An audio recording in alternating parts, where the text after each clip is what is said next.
In today's video, we're taking a look at how to replace and repair a bathroom exhaust fan, motor, and outlet. Easy and simple. This is so easy, anyone could do. Everything that we use on the video, we're going to leave a link on the description. Don't forget to like the video and subscribe. That does help us out a lot. So you woke up today and you're smelling something. Either you used the bathroom, someone else used the bathroom, and there's a lingering smell that just doesn't go away. But you don't manage to put your finger on it. Don't worry, here at the StatUpBox team, we've got your back.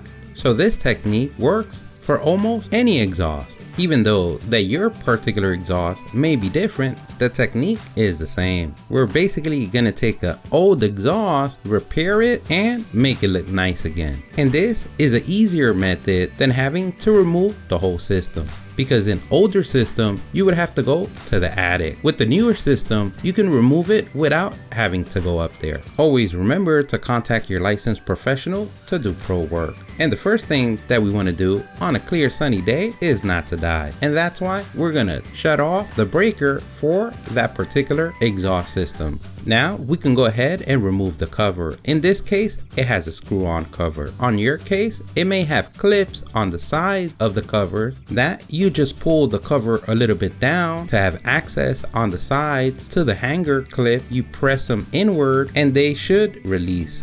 Now that you notice that your first line of defense could be that your fan is just clogged with dirt and grime. So the first thing that we want to do is get our vacuum, even a painter's brush or a rag, and clean the system. You can even go all the way to adding electrical fan lubricant. Now that you have the cover off, this would be a great time to paint it if necessary. Some spray paint and no skills is necessary. But let's say you do know that the fan is not working, then we're gonna go ahead and replace it.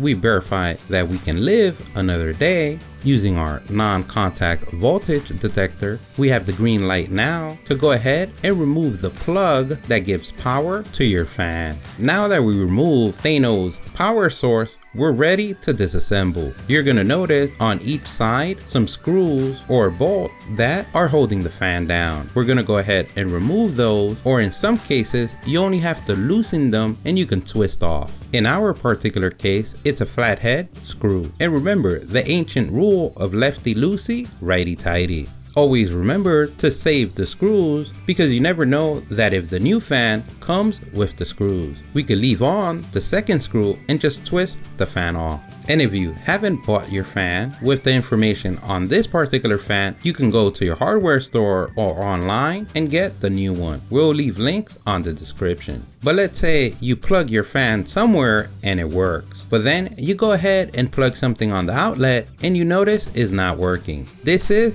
the third line of defense. You're gonna see a box, sometimes held by a single screw, like in this one, also a flathead screw. We go ahead and basically remove the screw and that would give us access to the outlet. In some cases, there are tabs that you can press down and you can remove the outlet. This particular one is a screw and push out outlet. And because we don't want the enemy to play offense on us, there's no better defense than verifying that there's no electricity on the connection. We go ahead and remove or loosen the neutral screw, usually green, and from there proceed to remove the electrical caps or electrical tape that go to our outlet connection. And remember, you always want to save the caps and the outlet in case the new system does not have it, or the outlet to find the information to buy the new one. And remember, there are many things that you buy and they come DOA. Now that we disassemble our fan, now comes the easy part. And that is reverse engineering your way to victory. And this is the best time to give your exhaust system a facelift. You can get to every nook and cranny and remove any dirt, grime, or dirt. You can even place a small vacuum hose on low to remove anything on the exhaust tube.